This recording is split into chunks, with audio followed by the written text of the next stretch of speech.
We're talking here today with Ruth DuPont Esser.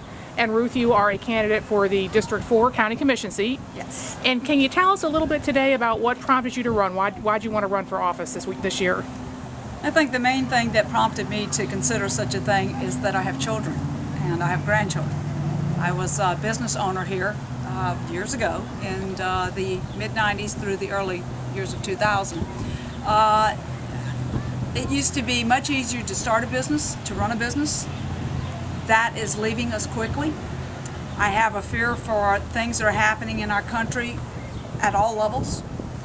I think that we need people to serve our seats that will return those seats with their power to the people. I think that our people need to be represented, and I think there's a large lack of that. I think that if we can have individuals who are skilled in business, then we will have individuals who can lead us through this economic fiasco that we're dealing with. But I think those people need to be more than just simply good business people. They need to be good business people who have morals and who have concern for the people, who realize who they're serving, and who make an effort to do that with concern for the well-being of their area. I know that I can do that. I don't even have a doubt about that. I look at it like anything that I accomplish for the next generations. We have a choice right now. We're at a pivot point. We can either lose ourselves and our great way of living, or we can reinstate ourselves and what America is about. I think that that needs to be done at every level. I don't think that it can be done only in Washington. I think it has to start at the core, which is in our counties, and then been brought through the states, and then on up to Washington. I know that there will be a lot of things I have to learn, but I feel a confidence in being able to handle the position. If you could identify any one or a couple issues that you would look at as major issues in this area, what are the major issues that you see or challenges in this county in the next couple of years that you feel like you have to address? Well, one thing is our economy. We have got to deal with the fact that we don't have enough jobs. We need to bring companies in here. We need to secure the ones that are here. We need to look for ways to give tax breaks, and we need to deregulate some. You were saying we need to deregulate. Yes, we need to deregulate so that our companies that are already here can survive, so that new businesses can be instituted. I've spoken to quite a few people who were interested in opening a business, but after going through all the ropes and the borders that were there, they gave up. We have got to work with people so that we can reinstitute private business. I think we need business by our citizens of our county more so than anything. That's what America's about. And we hear a lot about economic development, and I'm sure you know that the way that it runs in this county is the county oversees a public-private organization, Team Santa Rosa. Mm-hmm. How would you tweak that, if at all? How would you sort of direct economic development in this county in the coming years? I think that we have a lot of assets here, such as the Lambda Rail. I think that we should more aggressively target companies in other states. I think that we should go there. We can't just send them a card. Too many other states are sending them a card.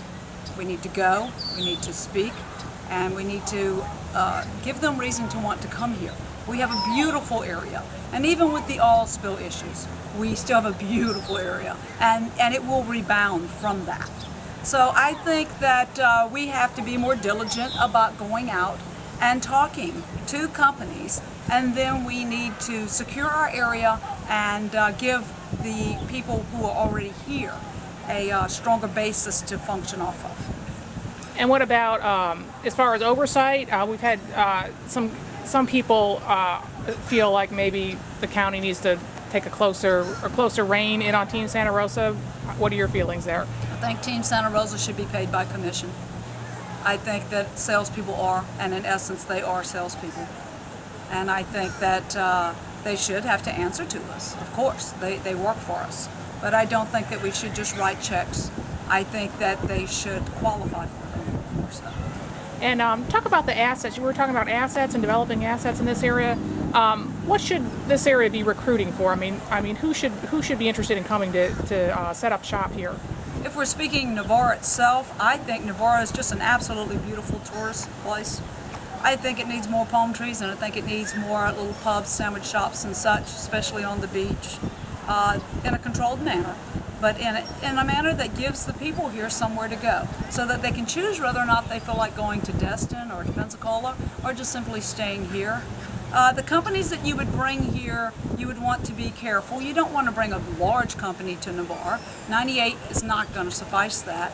If anything, I think we might want to consider keeping them off 87 more. I think we could use some shopping here.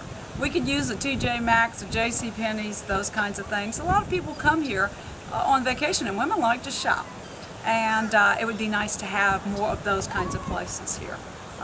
Anything larger than that, I think we need to go into Milton, most especially East Milton. Gotcha. And East Milton is actually identified as our industrial center. That's where all the activity is supposedly going. Any kind of plans out there? I mean, what should they be doing out there to bring more business in?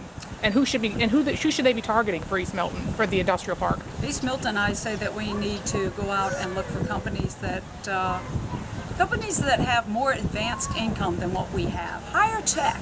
We could easily facilitate those. We have the infrastructure there, and East Milton is an area that the land isn't typically as expensive as some of the other areas, such as Pace and Navarre and such.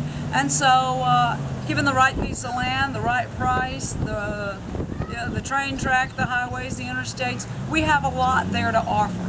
But I do believe that we need to make it our effort to go out and get companies that are high tech, that pay better. We don't need to be the territory that pays a small paycheck anymore. We have for quite some time been an area that is known for a low level of income. We can change that, and we need to.